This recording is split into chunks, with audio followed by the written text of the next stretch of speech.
महासागरों की गहराई में जीवन का एक छिपा हुआ संसार बसता है। यहाँ कुछ ऐसे रिश्ते हैं जो पूरे समुद्री जीवन का संतुलन बनाए रखते हैं। आज हम एक ऐसी ही कहानी सुनेंगे, समुद्री ऊदबिलावों और केल्प के जंगलों की। एक कहानी जो दिखाती है कि कैसे एक छोटा सा जीव पूरे महासागर के स्वास्थ्य का रखवाला हो सकता है। कल्पना कीजिए पानी के नीचे एक घने जंगल की। ये है केल्प वन। ये विशाल भूरे शैवाल से बने जंगल हैं, जो 200 फीट तक ऊंचे हो सकते हैं। ये जड़ों से नहीं, बल्कि होल्ड फास्ट नाम की एक खास पकड़ से चट्टानों से जुड़े रहते हैं। इनमें हवा से भरी छोटी छोटी थैलियां होती हैं, जो इन्हें पानी की सतह की ओर तैरने में मदद करती हैं, ताकि ये सूरज की रोशनी सोख सके। केल्प वनों को नीम की प्रजाति कहा जाता है। जैसे एक इमारत की नींव उसे सहारा देती है, वैसे ही केल्प वन अनगिनत समुद्री जीवों के लिए घर और सुरक्षा का आधार बनाते हैं। मछलियाँ, केकड़े और दूसरे कई जीव यहाँ छिपते हैं और अपने बच्चों को पालते हैं। ये जंगल लहरों की ताकत को कम करके तटों को कटाव से भी बचाते हैं। और इन जंगलों के संरक्षक हैं समुद्री ऊदबिलाव। इनके शरीर पर दुनिया के किसी भी जानवर से ज्यादा घने बाल होते हैं। यह घना फर ही इनका सुरक्षा कवच है, जो इन्हें बर्फीले पानी में गर्म रखता है, क्योंकि इनके शरीर में व्हेल या सील की तरह चर्बी की मोटी परत नहीं होती। इसी वजह से अपने शरीर को गर्म रखने के लिए इन्हें हर दिन अपने वजन का लगभग 25% भोजन खाना पड़ता है।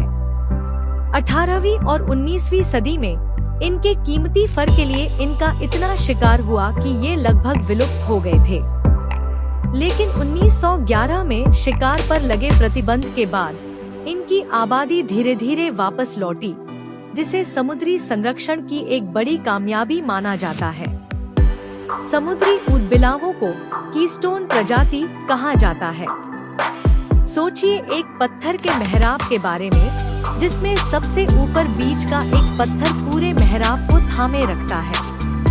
अगर उस एक पत्थर को हटा दिया जाए तो पूरा ढांचा ढह जाएगा। समुद्री ऊदबिलाव अपने इकोसिस्टम में वही काम करते हैं। यह असर एक डोमिनो इफेक्ट की तरह काम करता है। केल्प के जंगलों का सबसे बड़ा दुश्मन है समुद्री अर्चिन। ये छोटे कांटेदार जीव समुद्र के तल पर फैलकर पूरे केल्प को जड़ से खा जाते हैं। और समुद्री ऊदबिलावों का सबसे पसंदीदा भोजन यही अर्चिन है। जब ऊदबिलाव अर्चिन को खाते हैं तो उनकी आबादी काबू में रहती है और केल्प के जंगलों को फलने फूलने का मौका मिलता है। तो क्या होता है जब ऊदबिलाव नहीं होते? अर्चिन की आबादी बेकाबू हो जाती है।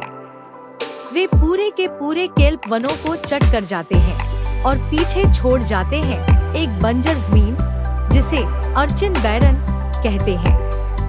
यहाँ जीवन लगभग खत्म हो जाता है और पूरा समुद्री संतुलन बिगड़ जाता है। हाल के वर्षों में यह समस्या और भी बढ़ गई है, क्योंकि सनफ्लावर सी स्टार जैसी विशाल समुद्री तारा मछली, जो अर्चिन खाती थी, एक बीमारी के कारण लगभग खत्म हो गई है। ऊदबिलावों और इन समुद्री सितारों की कमी ने अर्चिन को तबाही मचाने की खुली छूट दे दी है। केल्प वन सिर्फ समुद्री जीवों का घर नहीं है, ये हमारे ग्रह और हम इंसानों के लिए भी बेहद जरूरी है। जलवायु परिवर्तन से लड़ाई। ये जंगल हमारे वायुमंडल से कार्बन डाइऑक्साइड की भारी मात्रा सोखकर समुद्र में जमा करते हैं। यह ब्लू कार्बन जलवायु परिवर्तन के खिलाफ हमारी लड़ाई में एक शक्तिशाली हथियार है। तटों की सुरक्षा। ये प्राकृतिक दीवार की तरह काम करते हैं, जो तूफानी लहरों की ताकत को कम करके हमारे शहरों और गांवों को समुद्री कटाव से बचाते हैं। आर्थिक महत्व। केल्प से एल्गिन नाम का एक पदार्थ निकाला जाता है, जो आइसक्रीम, टूथपेस्ट और दवाइयों जैसी कई चीजों में इस्तेमाल होता है। साथ ही ये मछली पालन उद्योग को भी सहारा देते हैं। लेकिन आज ये दोनों ही गंभीर खतरों का सामना कर रहे हैं। तेल रिसाव यह ऊदबिलावों के लिए सबसे बड़ा खतरा है। तेल उनके घने फर में चिपककर उसकी गर्मी रोकने की क्षमता खत्म कर देता है, जिससे वे ठंड से मर जाते हैं। शिकार सफेद शार्क अक्सर ऊदबिलावों को सील समझकर टेस्ट बाइट या जांचने के लिए काट लेती हैं, जो आमतौर पर जानलेवा होता है। बीमारियां इंसानी बस्तियों से बहकर समुद्र में आने वाले प्रदूषक और परजीवी ऊदबिलावों में घातक बीमारियां पैदा कर रहे हैं। जलवायु परिवर्तन समुद्र का बढ़ता तापमान और अम्लीकरण केल्प वनों के अस्तित्व के लिए एक बड़ा खतरा है, जिससे ये जंगल सिकुड़ रहे हैं। इन चुनौतियों के बावजूद उम्मीद की किरण बाकी है। अमेरिका जैसे देशों में ऊदबिलावों को कड़े कानूनों के तहत सुरक्षा दी गई है। मोंटेरे बे एक्वेरियम जैसी संस्थाएं बीमार और अनाथ ऊदबिलावों को बचाने का अद्भुत काम कर रही हैं।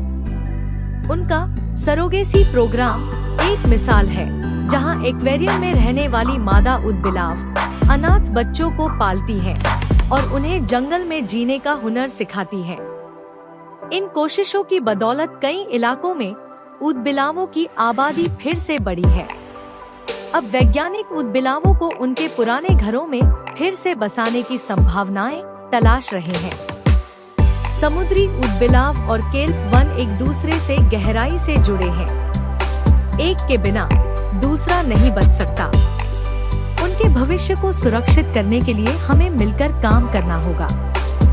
हमें प्रदूषण रोकना होगा, जलवायु परिवर्तन से लड़ना होगा और संरक्षण के प्रयासों का समर्थन करना होगा। निरंतर शोध, मजबूत नीतियां और जन जागरूकता ही इस अनमोल इकोसिस्टम को बचाने की कुंजी है। समुद्री ऊदबिलावों की रक्षा करना सिर्फ एक जानवर को बचाना नहीं है, यह हमारे महासागरों के स्वास्थ्य, हमारे ग्रह के संतुलन और हमारे अपने भविष्य की रक्षा करना है।